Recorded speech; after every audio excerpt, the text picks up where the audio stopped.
রসায়ন বন্ধু চ্যানেলে স্বাগত। আমরা ক্ষার ধাতু নিয়ে আলোচনা করছি। আজকে আরও একটা ভীষণ ইন্টারেস্টিং টপিকস নিয়ে কথা বলবো, ক্ষার ধাতুগুলোর রাসায়নিক ধর্ম। আগের দিনে আমরা জেনেছি ক্ষার ধাতুগুলো ভীষণ সক্রিয়। আজকে বিভিন্ন ধরনের রাসায়নিক ধর্ম নিয়ে আমরা কথা বলবো। আমরা দেখো ক্ষার ধাতুগুলোর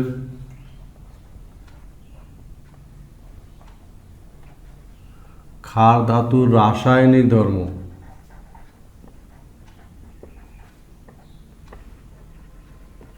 তো ক্ষার ধাতুগুলো রাসায়নিকভাবে কিন্তু ভীষণ সক্রিয়। এরা বাতাসের বিভিন্ন উপাদানের সঙ্গে, জলের সঙ্গে, হাইড্রোজেনের সঙ্গে, বিভিন্ন উপাদানের সঙ্গে তীব্রতার সঙ্গে বিক্রিয়া করে।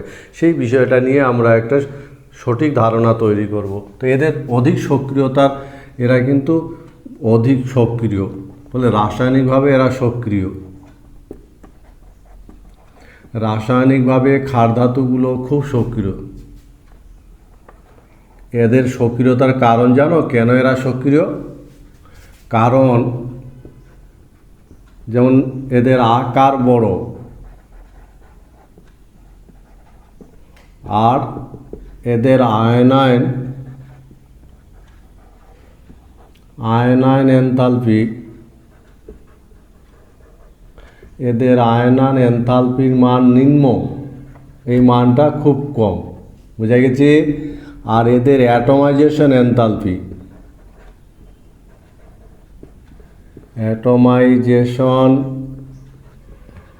সাবলিমেশন এনথালপি যেটাকে বলা হয়, অ্যাটমাইজেশন এনথালপির মানও নিম্ন। এই সমস্ত কারণের জন্য কিন্তু ক্ষার ধাতুগুলো রাসায়নিকভাবে সক্রিয় হয়। মনে থাকবে তো কথা।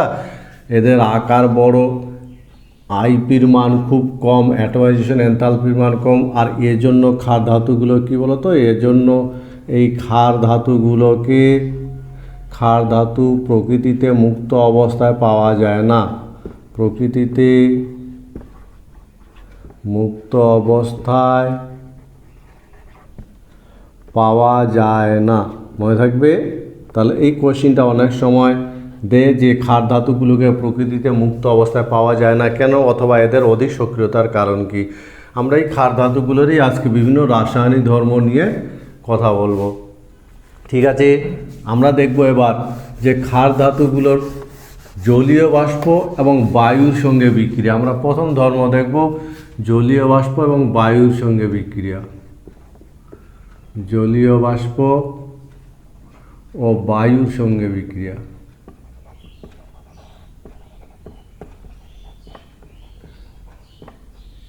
ঠিক আছে, তো আমরা দেখব ক্ষার ধাতুগুলো অধিক সক্রিয়। মনে রাখবে ক্ষার ধাতুগুলো কী করে, বাতাসের অক্সিজেনের সঙ্গে বিক্রিয়া করে। অক্সিজেনের সঙ্গে বিক্রিয়ায় অক্সাইড গঠন করে। বোঝা গেছে। যেমন যে কোনো একটা ধাতু অক্সিজেনের সঙ্গে বিক্রিয়া, ক্ষার ধাতুগুলো আছে lithium, sodium, potassium, rubidium, caesium. ঠিক আছে, এই ক্ষার ধাতুগুলো অক্সিজেনের সঙ্গে বিক্রিয়া করে অক্সাইড গঠন করে, এবং উৎপন্ন অক্সাইড আবার কি করে বলো তো, উৎপন্ন অক্সাইড জলীয় বাষ্পের সঙ্গে বিক্রিয়া করে। বুঝতে পেরেছ?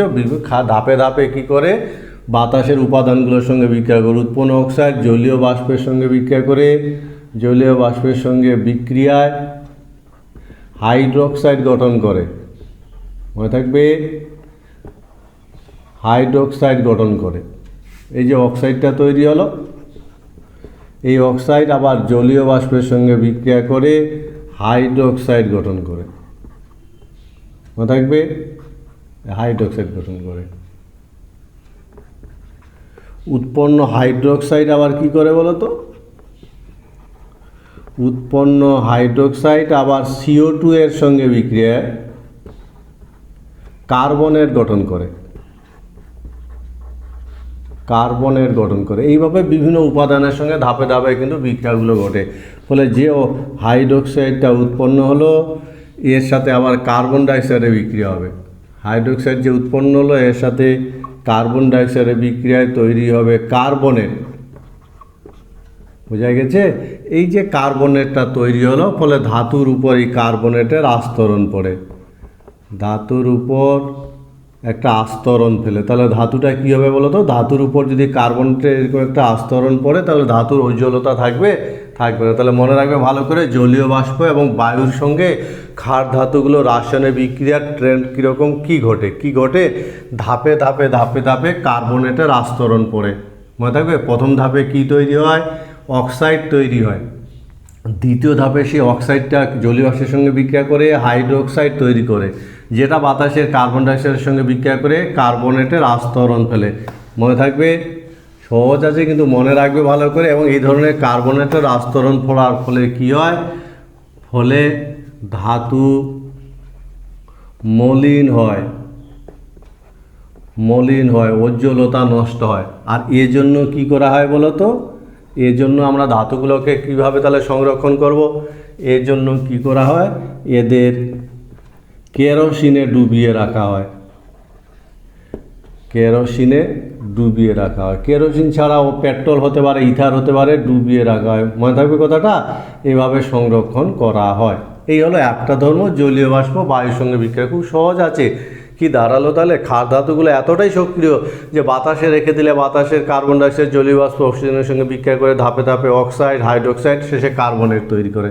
আর ধাতুগুলোর উপর এই কার্বনেটের আস্তরণ পড়ার ফলে ধাতুর উজ্জ্বলতা নষ্ট হয়ে যায়। আমরা ধাতুর ভৌতধর্মে পড়েছিলাম, এই ধাতুগুলো কিন্তু সাদা রূপোর মতো চকচকে, নরম, ছুরি দিয়ে কাটা যায়।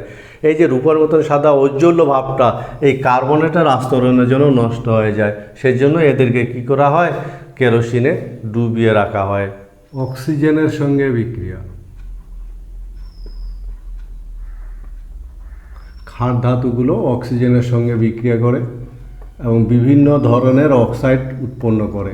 মনে রাখবে, ক্ষার ধাতুগুলো অতিরিক্ত অক্সিজেনে যদি উত্তপ্ত করা যায়, তাহলে এরা অতিরিক্ত অক্সিজেনের বিভিন্ন ধরনের অক্সাইড, মূলত 3 ধরনের অক্সাইড গঠন করে। মনে থাকবে?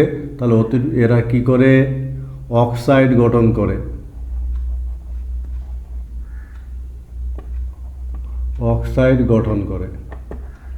ঠিক আছে?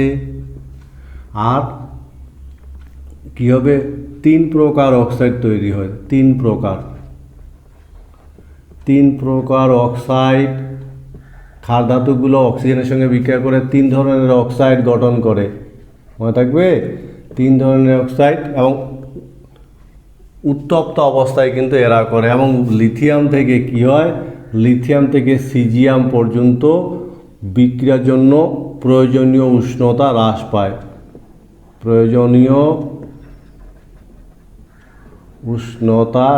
পায়। মনে থাকবে?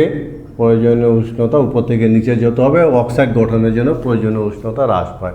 এদের মধ্যে অক্সাইড কী ধরনের অক্সাইড তৈরি করবে? সেটা হলো 3 ধরনের অক্সাইডের মধ্যে, যেমন মনে করো মনোক্সাইড, পারঅক্সাইড,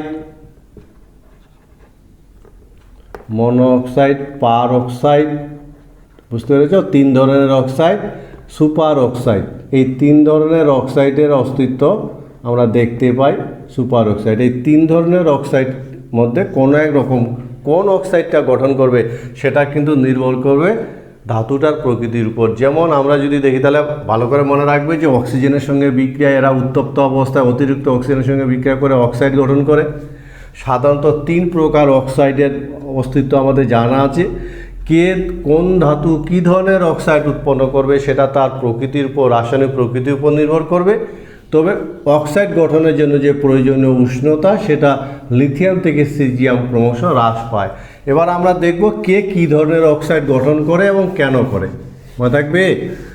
যেমন লিথিয়াম যদি বলি, লিথিয়াম কিন্তু মনো অক্সাইড গঠন করে। লিথিয়াম পারঅক্সাইড বা সুপার অক্সাইড গঠন করতে পারে না। তা লিথিয়াম মনো অক্সাইড গঠন করে। কেন মনো অক্সাইড গঠন করে বলো তো? লিথিয়াম কেন মনো অক্সাইড গঠন করে? কারণ লিথিয়াম আয়ন এটা আকারে ছোট। মনে থাকবে? আর পজিটিভ চার্জ ঘনত্ব অধিক। মনে রাখবে ভালো করে, কারণটা বলছি। কেন লিথিয়াম মনোক্সাইড গঠন করে? কারণ লিথিয়াম আয়নের আকার ছোট এবং পজিটিভ চার্জের ঘনত্ব খুব বেশি, পজিটিভ চার্জের ঘনত্ব অধিক। আর এর ফলে কি হয়, O2- অন্য অক্সিজেনের সঙ্গে যুক্ত হতে পারে না। মনে থাকবে, যুক্ত হতে পারে না, ফলে লিথিয়াম কি করে, মনোক্সাইড গঠন করে, লিথিয়াম মনোক্সাইড। মনে থাকবে কথাটা।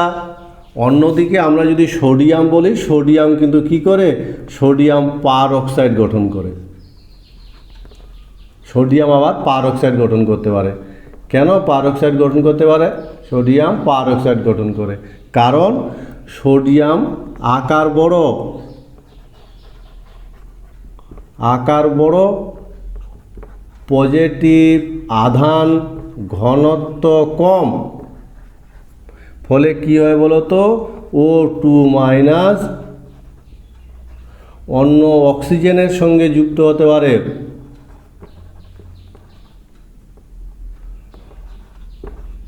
যুক্ত হয়, মনে থাকবে কথাটা। যেমন O2- অন্য অক্সিজেনের সাথে যুক্ত হয়, এ কী করে, পার অক্সাইড গঠন করে, পার অক্সাইড গঠন করে।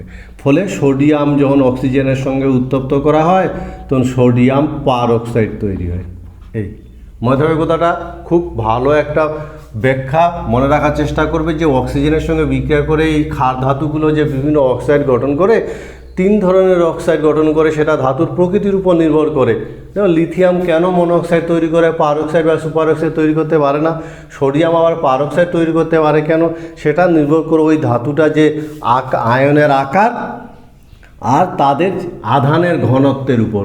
যেহেতু লিথিয়ামের আকার খুব ছোট এবং তার পজিটিভ চার্জ ঘনত্ব খুব বেশি, ফলে এক্ষেত্রে অক্সিজেন যে O2- আয়নের ক্ষেত্রেও আর অন্য অক্সিজেনের সঙ্গে যুক্ত হওয়া সম্ভব হয় না বলে সে মনোক্সাইড গঠন করে।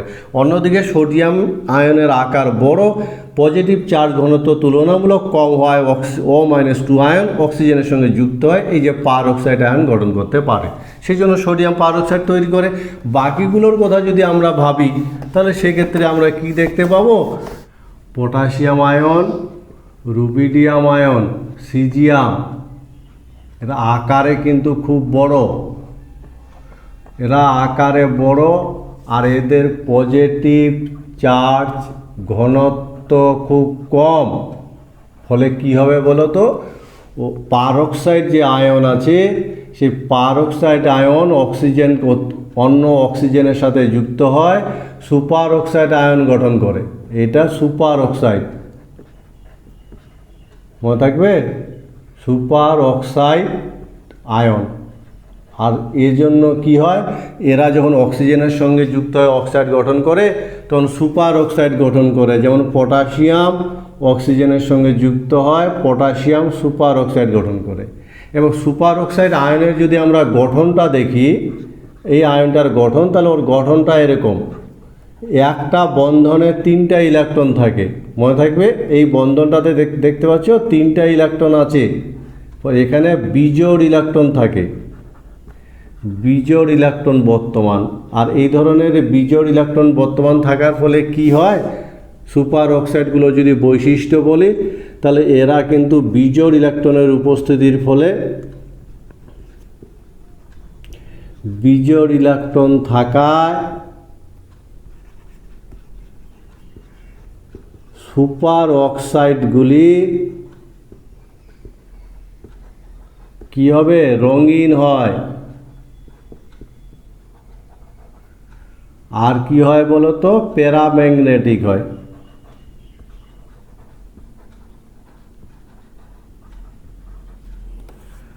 মনে থাকবে। আর মনো আর পার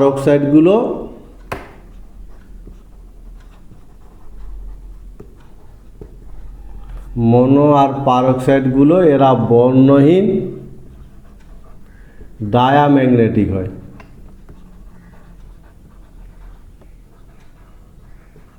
মনে থাকবে। তাহলে আমরা কি দেখতে পেলাম, যে ক্ষার ধাতুগুলো এরা অক্সিজেনের সাথে যুক্ত হয়ে যে বিভিন্ন অক্সাইড গঠন করে, কে কী ধরনের অক্সাইড গঠন করবে সেটা তাদের রাসায়নিক প্রকৃতির উপর নির্ভর করে। যেমন লিথিয়াম মনোক্সাইড তৈরি করে, সোডিয়াম পারঅক্সাইড গঠন করে, আর বাকি ধাতুগুলো সুপার অক্সাইড গঠন করে। এবং সুপার অক্সাইডগুলো রঙিন হয় কারণ এদের মধ্যে বিজোড় ইলেকট্রন উপস্থিত থাকে। আমরা বিভিন্ন সুপার অক্সাইডগুলো যদি বর্ণগুলো দেখি, তাহলে lithium super oxide, sodium super oxide এরা হলুদ বর্ণের হয়, মনে থাকবে। পটাশিয়াম সুপার অক্সাইড কমলা বর্ণের হয়। রুবিডিয়াম সুপার অক্সাইড বাদামি বর্ণের হয়। আর সিজিয়াম সুপার অক্সাইড এটাও কমলা বর্ণের হয়। ফলে এরা এই বিভিন্ন বর্ণ ধারণ করে। তোমরা বলতে পারবে যে ক্ষার ধাতুর কোন সুপার অক্সাইডটার বর্ণ বাদামি বর্ণের? জলের সঙ্গে বিক্রিয়া। ক্ষার ধাতুগুলো জলের সঙ্গে তীব্রতার সঙ্গে বিক্রিয়া করে, জলের সঙ্গে বিক্রিয়া।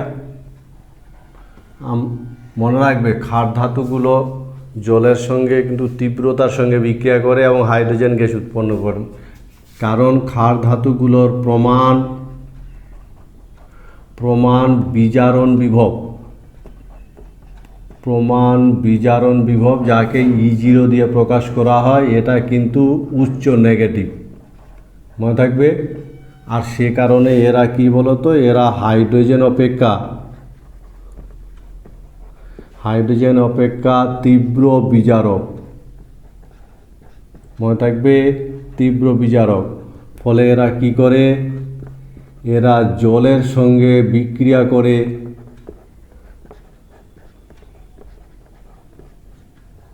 এই ক্ষার ধাতুগুলো কিন্তু জলের সঙ্গে বিক্রিয়া করে ক্ষার ও H2 উৎপন্ন করে। যেমন সোডিয়াম জলের সঙ্গে বিক্রিয়া করে সোডিয়াম হাইড্রোক্সাইড আর হাইড্রোজেন উৎপন্ন করে, মনে থাকবে। এই বোঝা গেছে, জলের সঙ্গে বিক্রিয়া করে ক্ষার আর হাইড্রোজেন উৎপন্ন করে। সেই সঙ্গে মনে রাখবে যে লিথিয়াম থেকে সোডিয়াম এই জলের সঙ্গে বিক্রিয়ার সক্রিয়তা বৃদ্ধি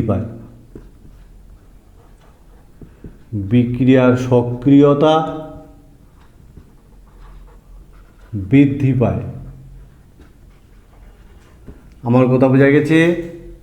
ঠিক আছে। এবং আমরা যদি দেখি যে বিক্রিয়ার সক্রিয়তা কীরকম বৃদ্ধি পায়, যেমন লিথিয়াম জলের সঙ্গে বিক্রিয়া করে লিথিয়াম হাইড্রোক্সাইড তৈরি করে, সেই সঙ্গে হাইড্রোজেন উৎপন্ন হয়, মনে থাকবে।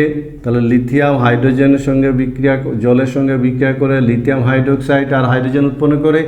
এই বিক্রিয়াটা কিন্তু ধীর গতিতে ঘটে।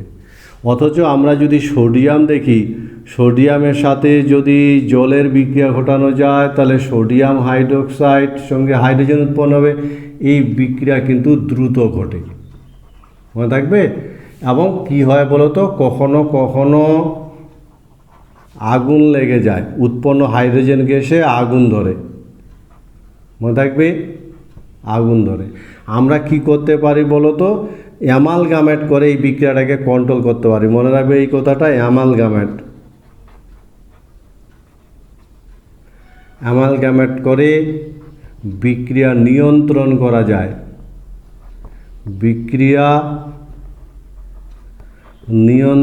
করা যায়। তাহলে আমরা কি দেখলাম যে জলের সঙ্গে এরা ক্ষার ধাতুগুলো কিন্তু জলের সঙ্গে বিক্রিয়া করে এবং বিক্রিয়ার সক্রিয়তা লিথিয়াম থেকে সিজিয়াম বৃদ্ধি পায়, মনে থাকবে। এবং এরা জলের সঙ্গে বিক্রিয়া করে কারণ এদের তীব্রতার সঙ্গে বিক্রিয়া করার কারণ হলো এদের প্রমাণ বিজারণ বিভবের মান উচ্চ নেগেটিভ। ফলে এরা হাইড্রোজেন অপেক্ষা কিন্তু তীব্র বিজারক, ঠিক আছে। সে কারণে এরা জলের সঙ্গে বিক্রিয়া করে কি উৎপন্ন করতে পারে, হাইড্রোজেন উৎপন্ন করতে পারে। এবং এদের জলের সঙ্গে বিক্রিয়ার সক্রিয়তা লিথিয়াম থেকে সিজিয়াম ক্রমশ বৃদ্ধি পায়। যেমন লিথিয়াম জলের সঙ্গে ধীরে ধীরে বিক্রিয়া করে, অথচ সোডিয়াম দ্রুততার সঙ্গে বিক্রিয়া করে। আমরা যদি বাকিগুলো পটাশিয়াম সিজিয়াম রুবিডিয়ামের কথা যদি ভাবি তাহলে এরা কিন্তু বিস্ফোরণ সহ বিক্রিয়া করে, মনে থাকবে এরা বিস্ফোরণ সহ কিন্তু বিক্রিয়াটা করে। ফলে এইভাবে লিথিয়াম থেকে সিজিয়াম বিক্রিয়া সক্রিয়তা ক্রমশ বৃদ্ধি পায়।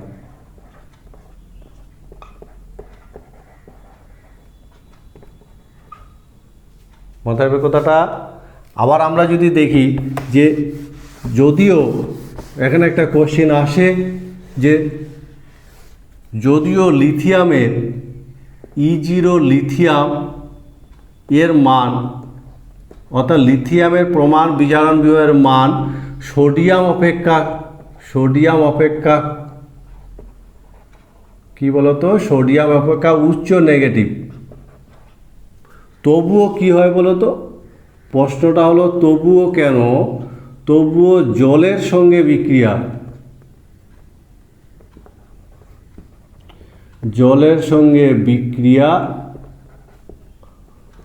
লিথিয়াম অপেক্ষা সোডিয়াম এর দ্রুত ঘটে। এই ঘটনাটা আমরা কিভাবে ব্যাখ্যা করব? প্রশ্নটা বোঝা গেছে যে ইজিরোর মান যার যত বেশি জলের সঙ্গে তার বিক্রিয়ার সক্রিয়তা তত বেশি হওয়া উচিত, কিন্তু এখানে আমরা উল্টো জিনিসটা দেখছি, যেহেতু লিথিয়ামের ইজিরোর মান সোডিয়াম অপেক্ষা উচ্চ নেগেটিভ হওয়া সত্ত্বেও জলের সঙ্গে সোডিয়ামের বিক্রিয়া যত দ্রুততার সঙ্গে ঘটে লিথিয়ামের কিন্তু অত দ্রুততার সঙ্গে ঘটে না। ঘটনাটা কীভাবে ব্যাখ্যা করা যাবে? আন্দাজ হচ্ছে কোনো? কিভাবে বলো তো? তখন আমরা দেখব সোডিয়ামের ক্ষেত্রে যে ঘটনাটা ঘটে, সোডিয়ামের ক্ষেত্রে এর কি গলনাঙ্ক কম, মনে থাকবে এর গলনাঙ্ক কম। কি করে? বিক্রিয়ার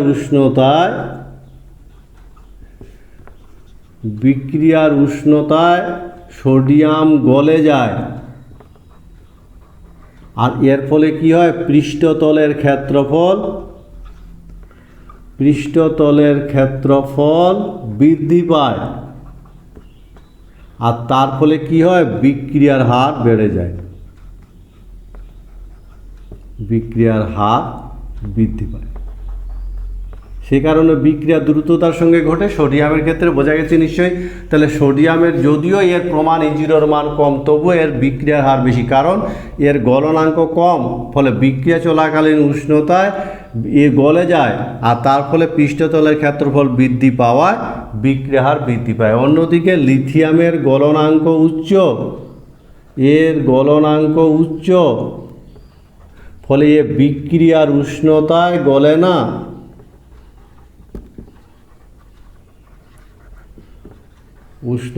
গলে না, আর তার ফলে কী হয়? বিক্রিয়ার হার কম হয়। এইভাবে আমরা ঘটনাটা ব্যাখ্যা করি, বিক্রিয়ার হার কম হয়। এটাকে আমরা যে ব্যাখ্যা করলাম এটা রাসায়নিক গতিবিদ্যার নিরিখে, মনে থাকবে রাসায়নিক গতিবিদ্যা। এই রাসায়নিক গতিবিদ্যার সাহায্যে ঘটনাটা ব্যাখ্যা করলাম। কি দাঁড়ালো তাহলে? ক্ষার ধাতুগুলো যে আছে, এই ক্ষার ধাতুগুলোর সঙ্গে জলের বিক্রিয়া ঘটে, তীব্রতার সঙ্গে বিক্রিয়া ঘটে। বিক্রিয়া ঘটার কারণ হলো এদের প্রমাণ ইজিরোর মান উচ্চ নেগেটিভ, ফলে এরা হাইড্রোজেন অপেক্ষা তীব্র বিজারক, ফলে জলের সঙ্গে বিক্রিয়া এরা হাইড্রোজেন উৎপন্ন করতে পারে, এবং জলের সঙ্গে বিক্রিয়ার সক্রিয়তা উপর থেকে নিচে ধীরে ধীরে বৃদ্ধি পায়। যেমন লিথিয়াম ধীরে ধীরে বিক্রিয়া করে, সোডিয়াম তীব্রতার সঙ্গে বিক্রিয়া করে, ফলে উৎপন্ন হাইড্রোজেন গ্যাসে অনেক সময় আগুন লেগে যায়। এই বিক্রিয়াটা আমরা কন্ট্রোল করতে পারি যদি অ্যামালগামেট করে নিই মার্কারি দিয়ে, বাকিগুলো বিস্ফোরণ সহ বিক্রিয়া করে। এখানে একটা প্রশ্ন, লিথিয়ামের প্রমাণ ইজিরোর মান সোডিয়াম অপেক্ষা উচ্চ নেগেটিভ হওয়া সত্ত্বেও লিথিয়ামের জলের সঙ্গে বিক্রিয়ার সক্রিয়তা সোডিয়াম অপেক্ষা কম কেন? আমরা ব্যাখ্যা করলাম রাসায়নিক গতিবিদ্যার নিরিখে। সোডিয়ামের গলনাঙ্ক কম, ফলে বিক্রিয়া করার সময় গলে গিয়ে তরলে পরিণত হওয়ার ফলে পৃষ্ঠতলের ক্ষেত্রফল বৃদ্ধি পায়, ফলে সক্রিয়তা বৃদ্ধি পায়, বিক্রিয়ার হার বৃদ্ধি পায়। লিথিয়ামের গলনাঙ্ক উচ্চ বলে গলে না, আর তার ফলে বিক্রিয়ার হার কম হয়। তোমরা বলতে পারবে যে এই আলোচনাটার শেষে যদি প্রশ্ন করা হয় যে ক্ষার ধাতুগুলো জলের সঙ্গে বিক্রিয়া কোন গ্যাস উৎপন্ন করে? ডাইহাইড্রোজেনের সঙ্গে বিক্রিয়া, ডাইহাইড্রোজেনের সঙ্গে বিক্রিয়া। ক্ষার ধাতুগুলো হাইড্রোজেনের সঙ্গে বিক্রিয়া করে এবং বিভিন্ন ধরনের হাইড্রাইড গঠন করে, আমরা এই জিনিসটা দেখব। ডাইহাইড্রোজেনের সঙ্গে বিক্রিয়া, ক্ষার ধাতুগুলো উচ্চ উষ্ণতায় কিন্তু হাইড্রোজেনের সঙ্গে বিক্রিয়া করে, মনে থাকবে। তাহলে এরা কি উচ্চ উষ্ণতায় হাইড্রোজেনের সঙ্গে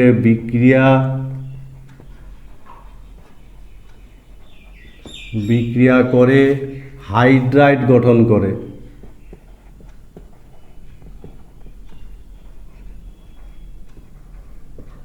ঠিক আছে, যেমন লিথিয়াম হাইড্রোজেনের সঙ্গে প্রায় 1075 কেলভিন বা 1073 কেলভিন উষ্ণতায় লিথিয়াম হাইড্রাইড গঠন করে।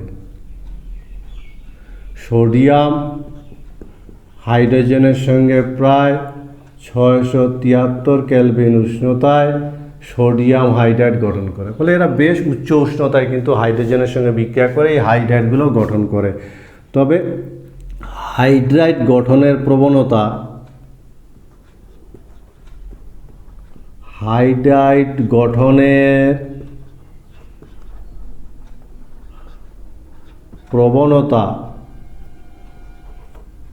বা হাইড্রোজেনের সঙ্গে বিক্রিয়ার সক্রিয়তা, বলতো হাইড্রোজেনের সঙ্গে এরা যদি বিক্রিয়া করে তাহলে কারা দ্রুততার সঙ্গে করবে? উপর থেকে নিচে হাইড্রোজেনের সঙ্গে বিক্রিয়ার সক্রিয়তা হ্রাস পাবে না বৃদ্ধি পাবে? তো মনে রাখবে হাইড্রোজেনের সঙ্গে বিক্রিয়ার সক্রিয়তা লিথিয়াম থেকে সিজিয়াম হ্রাস পায়। মনে থাকবে কেন হ্রাস পায়? কারণটা বলো, তুমি বলো কেন কারণ হ্রাস পায়? কারণ জালক শক্তির মান হ্রাস পায়। এই জালক শক্তির মান হ্রাস পাওয়ার ফলে হাইড্রোজেনের সঙ্গে বিক্রিয়ার সক্রিয়তা লিথিয়াম থেকে সিজিয়াম হ্রাস পায়। মনে থাকবে। তাহলে হাইড্রোজেনের সঙ্গে এই ক্ষার ধাতুগুলো উচ্চ উষ্ণতায় বিক্রিয়া করে হাইড্রাইড গঠন করে। যেমন লিথিয়াম প্রায় 1073 কেলভিন উষ্ণতায়, সোডিয়াম সেখানে 673 কেলভিন উষ্ণতায় হাইড্রাইডগুলো গঠন করে। এবং এই হাইড্রাইড গঠনের প্রবণতা তথা হাইড্রোজেনের সঙ্গে বিক্রিয়ার সক্রিয়তা ক্ষার ধাতুগুলোর লিথিয়াম থেকে সিজিয়াম ক্রমশ হ্রাস পাওয়ার কারণ হলো জালক শক্তির মান ধীরে ধীরে কমে যায়। এবার আমরা হাইড্রাইডগুলোর যদি বৈশিষ্ট্য দেখি, যে হাইড্রাইডগুলো উৎপন্ন হলো সেই হাইড্রাইডগুলোর যদি বৈশিষ্ট্য দেখি, যেমন লিথিয়াম তৈরি করে lithium hydride, sodium hydride, potassium hydride, rubidium hydride, caesium hydride. এই হাইড্রাইডগুলোর যদি আমরা বৈশিষ্ট্য দেখি তাহলে মনে রাখবে এরা আয়নীয়। মনে থাকবে এরা আয়নীয়, কেলাসাকার আর উচ্চ গলনাঙ্ক বিশিষ্ট।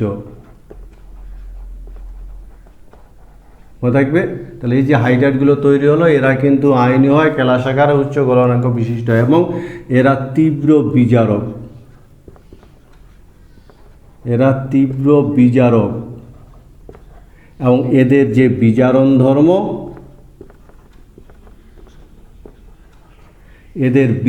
ধর্ম, লিথিয়াম হাইড্রাইড থেকে সিজিয়াম হাইড্রাইড বৃদ্ধি পায়। মনে রাখবে কথাটা। ফলে সিরিজ সাজাতে শিখতে হবে। লিথিয়াম হাইড্রাইড থেকে সিজিয়াম হাইড্রাইড এদের বিজারণ ধর্ম ক্রমশ হ্রাস পাবে। আয়নীয় চরিত্র, হাইড্রাইডগুলির আয়নীয় বৈশিষ্ট্য, আয়নীয় চরিত্র যদি দেখি তাহলে দেখব এদের আয়নীয় চরিত্র লিথিয়াম থেকে সিজিয়াম হাইড্রাইড বৃদ্ধি পায়। কেন বলো তো আয়নীয় চরিত্র বৃদ্ধি পাওয়ার কারণ কি? কারণ হলো এদের আইপির মান হ্রাস পায়। ফলে আইপি হ্রাস পাওয়ার ফলে এদের কি হয়? লিথিয়াম হাইড্রাইড থেকে সিজিয়াম হাইড্রাইড, এই হাইড্রাইডগুলোর আয়নীয় চরিত্র হ্রাস পায়। আমরা আরেকটা ধর্ম নিয়ে কথা বলবো, হ্যালোজেনের সঙ্গে বিক্রিয়া। এরা হ্যালোজেনের সঙ্গে বিক্রিয়া করে বিভিন্ন ধরনের অক্সাইড তৈরি করে। ফলে আমরা কি দেখছি? আমরা দেখছি যে ক্ষার ধাতুগুলো এবার হ্যালোজেনের সঙ্গে বিক্রিয়া। আমরা আজকে রাসায়নিক ধর্ম পড়ছি, খুব সহজ কিন্তু ইম্পর্টেন্ট। হ্যালোজেনের সঙ্গে বিক্রিয়া এবং হ্যালোজেনের সঙ্গে বিক্রিয়া করে এরা হ্যালাইড গঠন করে। মনে থাকবে হ্যালাইড কি M1 সংকেতযুক্ত হ্যালাইড গঠন করে। যেমন সোডিয়ামের সাথে যদি ক্লোরিনের বিক্রিয়া ঘটায় সোডিয়াম ক্লোরাইড গঠন করে, লিথিয়ামের সাথে যদি আমি ক্লোরিনের বিক্রিয়া ঘটাই লিথিয়াম ক্লোরাইড তৈরি করে। এইভাবে এরা কিন্তু হ্যালোজেনগুলোর সঙ্গে বিক্রিয়া করে হ্যালাইড গঠন করে। বোঝা গেছে? এক্ষেত্রে মনে রাখবে কি যে হ্যালাইড এই যে একটা নির্দিষ্ট মনে রাখবে একটা নির্দিষ্ট হ্যালোজেনের সঙ্গে এই ক্ষার ধাতুগুলো যে আছে ধাতুর বিক্রিয়ার সক্রিয়তা তো বলতে পারবে। মনে করো ক্লোরিনের সঙ্গে আমি এদের বিক্রিয়া ঘটাবো, কোনটা দ্রুততার সঙ্গে বিক্রিয়া করবে বলো তো? তাহলে একটা নির্দিষ্ট হ্যালোজেনের সঙ্গে ধাতুগুলোর বিক্রিয়ার সক্রিয়তা কি হবে? বিক্রিয়ার সক্রিয়তা এই লিথিয়াম থেকে সিজিয়াম এদের যে একটা নির্দিষ্ট হ্যালোজেনের সঙ্গে বিক্রিয়ার সক্রিয়তা হ্রাস পায়। মনে থাকবে? ফলে লিথিয়াম যত দ্রুততার সঙ্গে বিক্রিয়া করবে সিজিয়াম তার তুলনায় ধীরে ধীরে বিক্রিয়া করবে। আবার আমরা যদি বলি একটি নির্দিষ্ট ধাতুর সঙ্গে হ্যালোজেনগুলোর যদি বিক্রিয়ার কথা বলা হয় তাহলে হ্যালোজেনগুলির বিক্রিয়ার সক্রিয়তা কীরকম হবে? অর্থাৎ এক্ষেত্রে কিন্তু ফ্লোরিন, ক্লোরিন, ব্রোমিন, আয়োডিন এর সাথে যদি সোডিয়ামের বিক্রিয়া ঘটায় তাহলে কোনটা দ্রুততার সঙ্গে বিক্রিয়া করবে? হ্যালোজেনগুলির বিক্রিয়ার সক্রিয়তা বলো। বিক্রিয়ার সক্রিয়তা কীরকম হবে? বিক্রিয়ার সক্রিয়তা এই একটা নির্দিষ্ট ধাতুর সঙ্গে হ্যালোজেনগুলোর বিক্রিয়ার সক্রিয়তা ফ্লোরিন, তারপরে ক্লোরিন, তারপরে ব্রোমিন, আয়োডিন এরকম হবে। এই হলো বিক্রিয়া সক্রিয়তা। মনে থাকবে কথাটা? সেই সঙ্গে মনে রাখবে কি যে এরা যে হ্যালাইডগুলো তৈরি করে এই হ্যালাইডগুলোর মধ্যে লিথিয়াম হ্যালাইডগুলো যে আছে লিথিয়াম হ্যালাইডগুলো সমযোজী। মনে থাকবে কেন সমযোজী? কারণ লিথিয়াম আকার ছোট, লিথিয়ামের আকার ছোট। মনে থাকবে কথাটা? ফলে কি হবে? ফাজানের সূত্র অনুযায়ী, ফাজান নাম শুনেছ?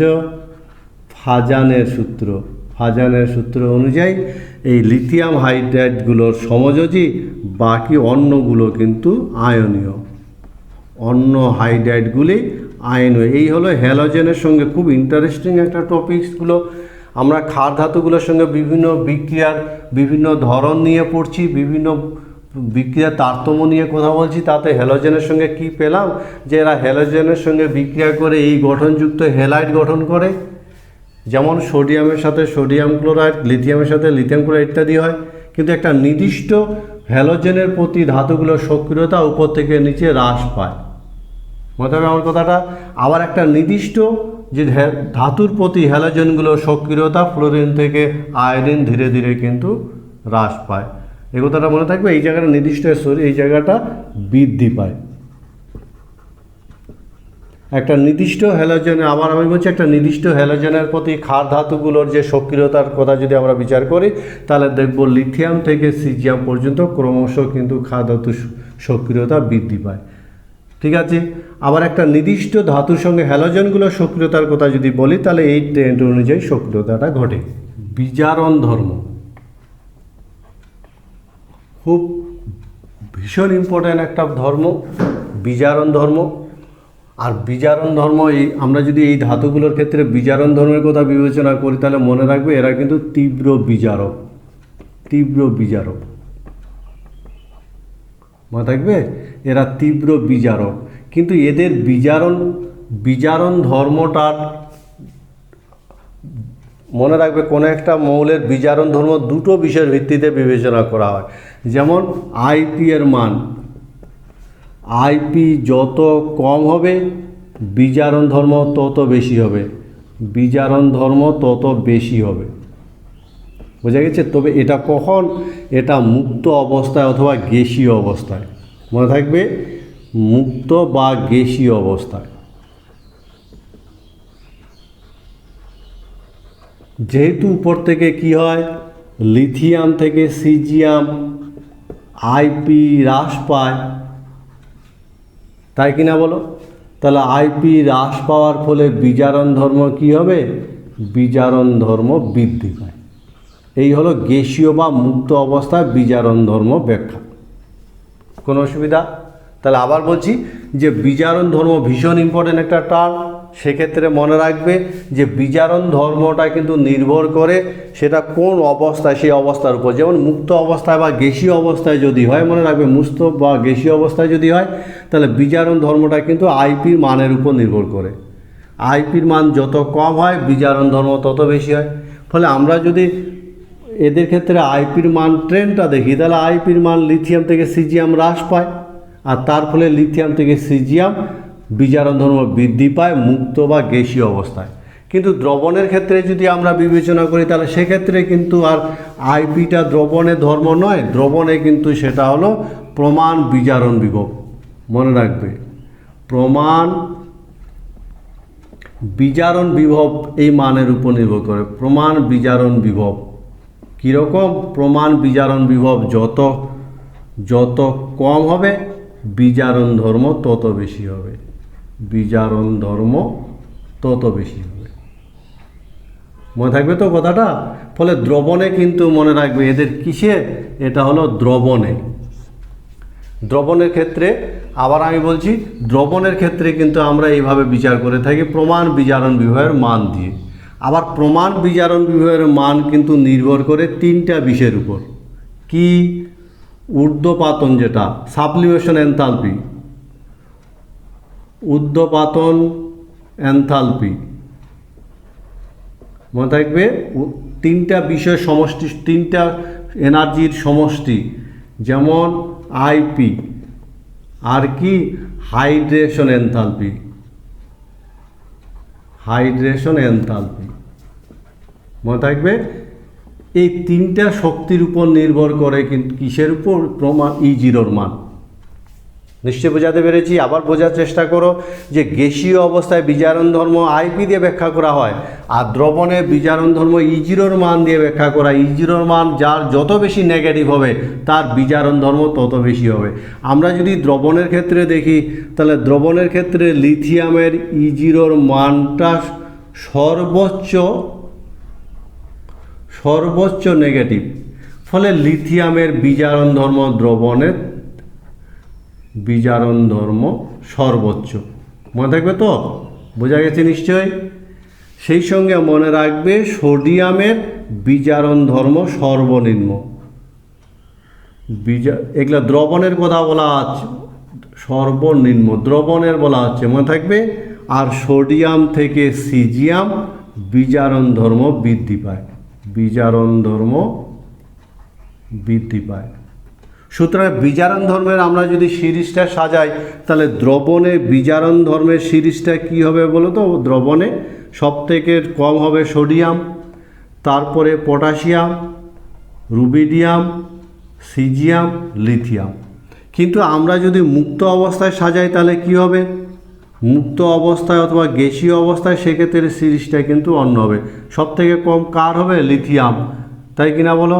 তারপরে সোডিয়াম, পটাশিয়াম, রুবিডিয়াম, সিজিয়াম। এই সিরিজগুলো কিন্তু মনে রাখার চেষ্টা করবে এবং খুব ভালো একটা ধর্ম। আমরা কি পেলাম বলো তো? বিজারণ ধর্ম ভীষণ ইম্পর্টেন্ট একটা ধর্ম। এবং এই ক্ষার ধাতুগুলোর ক্ষেত্রে বিজারণ ধর্ম আমরা যদি ধর্মটা বিবেচনা করতে চাই তাহলে দেখবে এরা কিন্তু তীব্র বিজারক। কারণ এদের বিজারণ ধর্মের কারণ হলো এদের আকার বড়, আইপির মান কম। কিন্তু বিজারণ ধর্মের আমরা একটা বিপরীত ট্রেন্ড লক্ষ্য করি। কীরকম?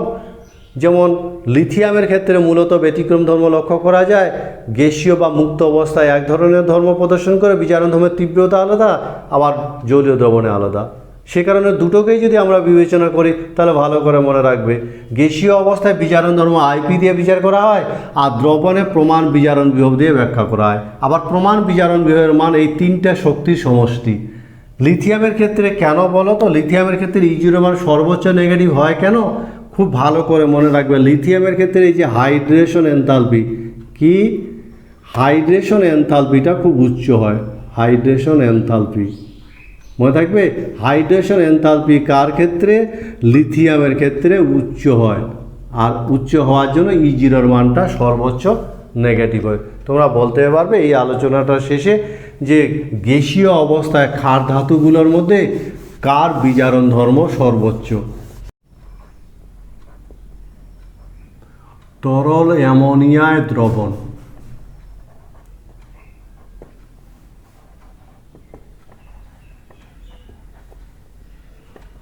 এই ক্ষার ধাতুগুলোকে যদি তরল অ্যামোনিয়া মিশিয়ে দেওয়া যায় তাহলে কি হবে বলো তো?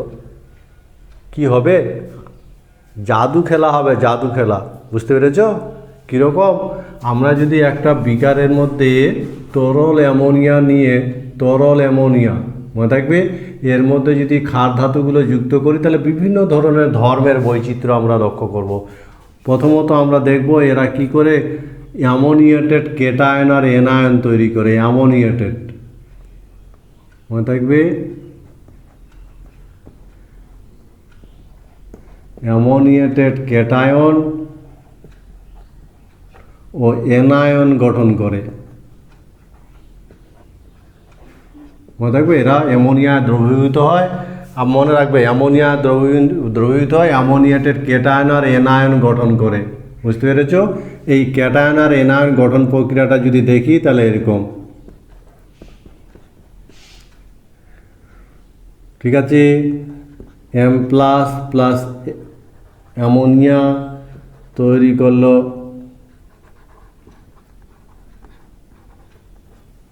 এই ক্যাটায়ন, আবার যে ইলেকট্রনটা সেটা আবার অ্যামোনিয়ার সাথে যুক্ত হয়, অ্যামোনিয়েটেড এনায়ন তৈরি করবে।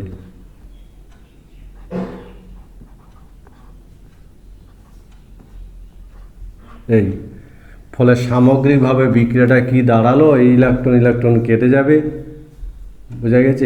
M কেটে যাবে, তাহলে বাঁদিকে কি থাকলো? M plus X plus Y NH3, ডান দিকে তৈরি করলো অ্যামোনিয়েটেড অ্যানায়ন আর অ্যামোনিয়েটেড ক্যাটায়ন।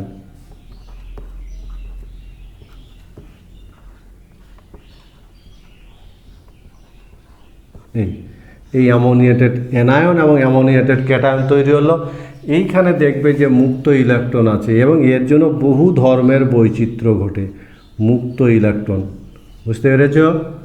তাহলে তরল অ্যামোনিয়ায় ক্ষার ধাতুগুলো দ্রবীভূত হয় এবং ক্ষার ধাতুগুলো দ্রবীভূত হয় গাঢ় নীল বর্ণের দ্রবণ তৈরি করে। গাঢ় নীল বর্ণের দ্রবণ মনে থাকবে, নীল বর্ণ ধারণ করে। আর কি এরা তড়িতের পরিবাহী, এই দ্রবণগুলো তড়িৎ পরিবাহী মনে থাকবে। তাহলে অ্যামোনিয়ায় ক্ষার ধাতুগুলো দ্রবীভূত হয় গাঢ় নীল বর্ণ দ্রবণ করে। এরা তড়িতের পরিবাহী আর এরা প্যারাম্যাগনেটিক। দেখতে পাচ্ছ মুক্ত ইলেকট্রন আছে, বিজোড় ইলেকট্রন থাকে, ফলে এরা প্যারাম্যাগনেটিক। এরা কি? প্যারাম্যাগনেটিক ধর্ম দেখায়, এই ধর্মগুলো দেখায়। আর এরা নীলবর্ণ কেন ধারণ করে বলো তো? কারণ এই যে ইলেকট্রন উত্তেজিত অবস্থায় লাল বর্ণ মনে থাকবে, লাল বর্ণের শক্তি শোষণ করে নীল বর্ণ ধারণ করে, নীল বর্ণ ধারণ করে। তো দেখো তো এটা বৈচিত্র্যে ভরপুর। আমরা যদি কি করি, অ্যামোনিয়ার মধ্যে দ্রবীভূত করি তাহলে দেখব যে গাঢ় নীল বর্ণ ধারণ করলো। নীল বর্ণ ধারণ করার কারণ এই যে মুক্ত ইলেকট্রন উত্তেজিত অবস্থায় লাল বর্ণের শক্তি শোষণ করে এবং নীল বর্ণ ধারণ করে। এরা প্যারাম্যাগনেটিক ধর্ম দেখায় কেন? বিজোড় ইলেকট্রনের উপস্থিতির জন্য। এবং এরা তড়িতের পরিবাহী হয় কেন? কারণ কেটায়ন আর এনায়ন গঠন করে, যাদেরকে অ্যামোনিয়েটেড কেটায়ন আর অ্যামোনিয়েটেড এনায়ন বলে। মনে থাকবে তো? কিন্তু এদের যদি গাঢ়ত্ব বৃদ্ধি করা হয়, ধীরে ধীরে যদি গাঢ়ত্ব বৃদ্ধি করা হয় তখন কিন্তু কি হবে? গাঢ়ত্ব বৃদ্ধির সঙ্গে মনে রাখবে গাঢ়ত্ব যদি বৃদ্ধি করা হয় তখন কিন্তু এরা কি হবে? ডায়াম্যাগনেটিকে কনভার্ট হবে, ডায়াম্যাগনেটিক হবে। কেন ডায়াম্যাগনেটিক হবে? কারণ ইলেকট্রন জোড় গঠন হবে, ইলেকট্রন জোড়, সেজন্য এদের প্যারাম্যাগনেটিক ধর্মটা ডায়াম্যাগনেটিক কনভার্ট হবে। আর কি হবে বলো তো? গাঢ়ত্ব যদি বৃদ্ধি করা যায় তাহলে বর্ণেরও পরিবর্তন হয়। গাঢ়ত্ব বৃদ্ধির সঙ্গে বর্ণটা কি হবে, নীল থেকে কপার ব্রোঞ্জ হয়, কপার ব্রোঞ্জের বর্ণ, কপার ব্রোঞ্জ, কপার ব্রোঞ্জের ধর্ম ধারণ করে।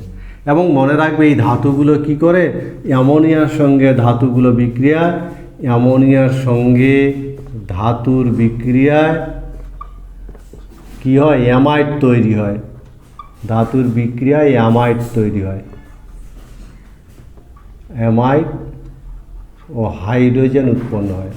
মনে থাকবে, যেমন সোডিয়ামের সাথে যদি অ্যামোনিয়ার বিক্রিয়া ঘটায় তাহলে সোডা অ্যামাইড হবে আর হাইড্রোজেন উৎপন্ন হবে। বুঝা গেছে? ফলে এই হলো অ্যামোনিয়া, তরল অ্যামোনিয়া দ্রবণ। খুব ইন্টারেস্টিং একটা, খানিকটা জাদু খেলার মতন কিনা বলো তো। আমরা অ্যামোনিয়ার মধ্যে যদি তরল অ্যামোনিয়ার মধ্যে কোনো একটা ধাতুকে এর মধ্যে ফেলে দিই তাহলে সঙ্গে সঙ্গে দেখব গাঢ় নীল বর্ণ ধারণ করলো। কেন নীল বর্ণ ধারণ করলো?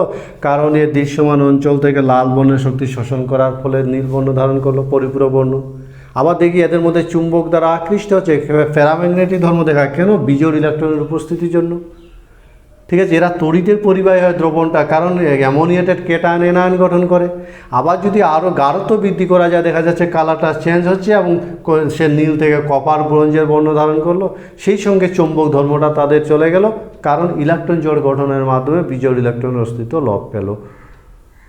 তোমরা বলতে পারবে যে আমরা যদি এই যে আলোচনাটা করলাম, তো আমরা যদি এই বেশি গাঢ়ত্বে, অ্যামোনিয়ার বেশি গাঢ়ত্বে এই যে ক্ষার ধাতুগুলো দ্রবণ, ডায়াম্যাগনেটিক না প্যারাম্যাগনেটিক?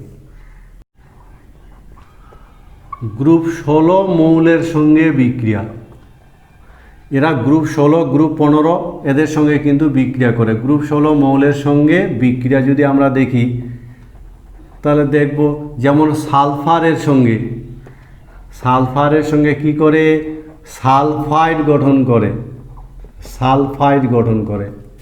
সোডিয়াম যেমন সালফারের সঙ্গে বিক্রিয়া করে সোডিয়াম সালফাইড গঠন করে। বুঝতে পেরেছ? তাহলে মনে রাখবে যে ক্ষার ধাতুগুলো আছে এরা কিন্তু গ্রুপ 16 মৌলের সঙ্গে বিক্রিয়া করে, আবার গ্রুপ 15 মৌলের সঙ্গেও বিক্রিয়া করে। গ্রুপ 15 মৌলের সঙ্গে, যেমন গ্রুপ 15 মৌলের সঙ্গে মনে রাখবে, যেমন ফসফরাসের সঙ্গে বিক্রিয়া করে ফসফাইড, নাইট্রোজেনের সঙ্গে বিক্রিয়া করে নাইট্রাইট গঠন করে। এইভাবে ক্ষার ধাতুগুলো কিন্তু গ্রুপ 16, গ্রুপ 15 এই সমস্ত মৌলের সঙ্গে বিক্রিয়া করে। যেমন আমরা যদি দেখি, যেমন লিথিয়ামের সাথে নাইট্রোজেনের বিক্রিয়া লিথিয়াম নাইট্রাইট তৈরি হয়। যেমন ফসফরাসের সাথে সোডিয়ামের বিক্রিয়া সোডিয়াম ফসফাইড তৈরি হয়। এইভাবে এরা কিন্তু কি করে, এই ধরনের গ্রুপ 15, গ্রুপ 16 ইত্যাদি মৌলের সঙ্গে বিক্রিয়া করে। এরা আবার কি করে, এরা মার্কারির সঙ্গেও বিক্রিয়া করে এবং অ্যামালগাম গঠন করে। মার্কারির সঙ্গে বিক্রিয়া, মার্কারির সঙ্গে বিক্রিয়া এবং বিক্রিয়া করে কি তৈরি করে, অ্যামালগাম তৈরি করে, অ্যামালগাম গঠন। যেমন সোডিয়াম মার্কারির সঙ্গে বিক্রিয়া করে সোডিয়াম অ্যামালগাম তৈরি করে।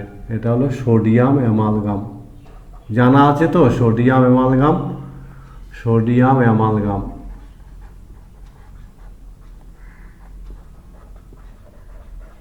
বোঝা গেছে? এদের যদি আমরা দেখি যে এরা কিন্তু জটিল যৌগ গঠনের প্রবণতা যদি দেখি, ক্ষার ধাতুগুলো বলতে পারবে ক্ষার ধাতুগুলো জটিল যৌগ গঠন করে কি না? তো আমরা দেখব জটিল যৌগ গঠনের প্রবণতা, জটিল যৌগ গঠন। তো যদি দেখি তাহলে দেখব জটিল যৌগ গঠনের প্রবণতা খুব কম, জটিল যৌগ গঠনের প্রবণতা কম, প্রায় তৈরি করে না বলে। এবং সেই সঙ্গে মনে রাখবে লিথিয়াম থেকে সিজিয়াম প্রবণতা আরও হ্রাস পায়। মনে রাখবে কথাটা, লিথিয়াম থেকে সিজিয়াম জটিল যৌগ গঠনের প্রবণতা হ্রাস পায়। মনে থাকবে, প্রবণতা হ্রাস পায়। আমাদের পটাশিয়াম ঘটিত একটা জটিল যৌগ আছে, পটাশিয়াম এর জটিল যৌগ কি নাম? পটাশিয়াম, মনে থাকবে কথাটা। তাহলে জটিল যৌগ কিন্তু সবাই তৈরি করতে পারে না, জটিল যৌগ গঠনের প্রবণতা কম। কারণ কি বলতো? কারণ এদের আকার বড়। মনে থাকবে কথাটা, বোঝা গেছে কথাটা? এদের চার্জ কম, আর এদের ফাঁকা অরবিটাল নেই। ফাঁকা অরবিটাল নেই, সে কারণে এরা কিন্তু জটিল যৌগ গঠনের প্রবণতা এদের কম। কেন বলো তো? কারণ এদের আকার বড়, এদের কেন্দ্রে চার্জ কম, আর এদের ফাঁকা অরবিটাল থাকে না, সেই জন্য জটিল যৌগ গঠনের প্রবণতা এদের কম। তারপরেও আমরা দেখি যে এরা বেশ কিছু জটিল যৌগের অস্তিত্ব আছে, যেমন পটাশিয়ামের একটা জটিল যৌগ পটাশিয়াম সেলিসেলডিহাইড। পটাশিয়াম সেলিসেলডিহাইড, মনে থাকবে? পটাশিয়াম সেলিসেলডিহাইড পটাশিয়াম গঠিত একটা জটিল যৌগ।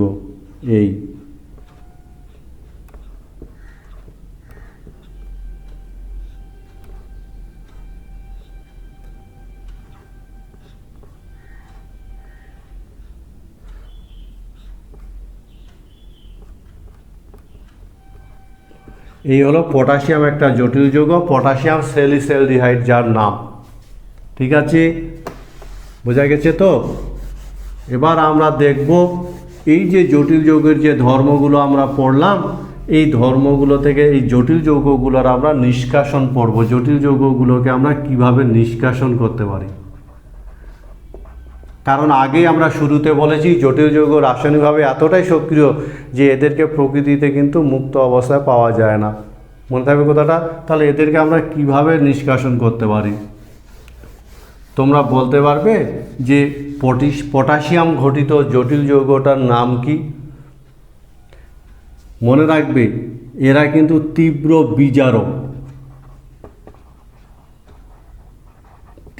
বিজারক।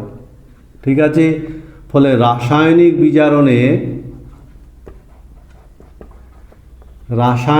বিজারণে নিষ্কাশন করা যায় না।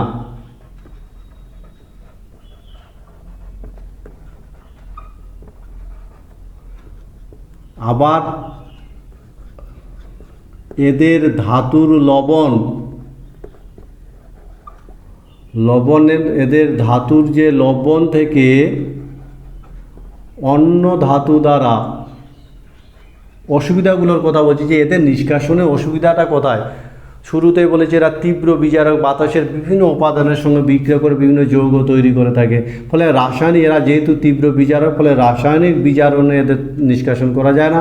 আবার এদের ধাতুর লবণ থেকে যদি অন্য ধাতু দ্বারাও প্রতিস্থাপন করা যায় না, যে অন্য ধাতু থেকে যে প্রতিস্থাপন করব সেটাও করা যায় না, প্রতিস্থাপন করা যায় না। অসুবিধাগুলোর আর কি অসুবিধা? এদের লবণের জলীয় দ্রবণের তড়িৎ বিশ্লেষণ যদি করি, তড়িৎ বিশ্লেষণে কি হয় বলো তো? ক্যাথোডে ধাতুর পরিবর্তে কি উৎপন্ন হয়? হাইড্রোজেন উৎপন্ন হয়। ধাতুর পরিবর্তে H2 উৎপন্ন হয়, ফলে ধাতু পাওয়া যায় না। বুঝতে পেরেছো? এই অসুবিধাগুলোর সম্মুখীন হয় এই সমস্ত ধাতু নিষ্কাশনের ক্ষেত্রে। তখন আমরা কি করি? আমরা তখন এদের যে ক্লোরাইড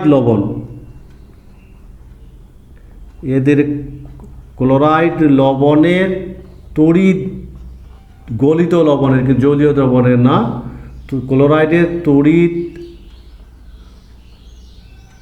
ক্লোরাইড লবণের তড়িৎ বিশ্লেষণ করে তড়িৎ বিজারণ দ্বারা নিষ্কাশন করা হয়। মনে থাকবে? নিষ্কাশন করা হয়। সুতরাং এদের প্রকৃতিতে তো মুক্ত অবস্থায় পাওয়া যায় না, বিভিন্ন যৌগ হিসাবে পাওয়া যায়। এবং সেই যৌগগুলো যে সাধারণ যে পদ্ধতিগুলো আছে, রাসায়নিক বিজারণ, কার্বন বিজারণ, ধাতু লবণের প্রতিস্থাপন, এই পদ্ধতিগুলো অ্যাপ্লাই করা যায় না। আবার এদের জলীয় দ্রবণে যদি তড়িৎ বিশ্লেষণ করি তো ধাতুর পরিবর্তে হাইড্রোজেন ক্যাথোডে উৎপন্ন হয়। সেজন্য এদের গলিত লবণ, ক্লোরাইডের গলিত লবণের তড়িৎ বিশ্লেষণের সাহায্যে আমরা এদের শনাক্ত করে থাকি, এদের নিষ্কাশন করে থাকি। মনে থাকবে কথাটা। ফলে আজকের আলোচনা আমরা কি পেলাম, যে আমাদের যে প্রথম যে গ্রুপ 1-এর ক্ষার ধাতুগুলো আছে লিথিয়াম, সোডিয়াম, পটাশিয়াম, এদের রাসায়নিক ধর্মের একটা ধারণা তৈরি করার চেষ্টা করলাম। আমার দিক থেকে তো আমি আপ্রাণ বোঝাবার চেষ্টা করেছি, তোমরা বলতে পারবে শেষ কোশ্চিন, যে ক্ষার ধাতুগুলো নিষ্কাশনের জন্য আমরা কোন পদ্ধতি প্রয়োগ করি। তাহলে আজকের যে রাসায়নিক ধর্ম, এরা বাতাসের সঙ্গে বিক্রিয়া করে, জলের সঙ্গে বিক্রিয়া করে, হাইড্রোজেনের সঙ্গে বিক্রিয়া করে, অ্যামোনিয়া গাঢ় জলীয় দ্রবণ তৈরি করে, অ্যামোনিয়েটেড ক্যাটায়ন, সেই ধর্মগুলো খুব ভালো করে পড়তে হবে এবং এ বিষয়ে একটা সঠিক ধারণা তৈরি হবে, এই প্রত্যাশা রেখে আজকে ক্লাসটা শেষ করছি।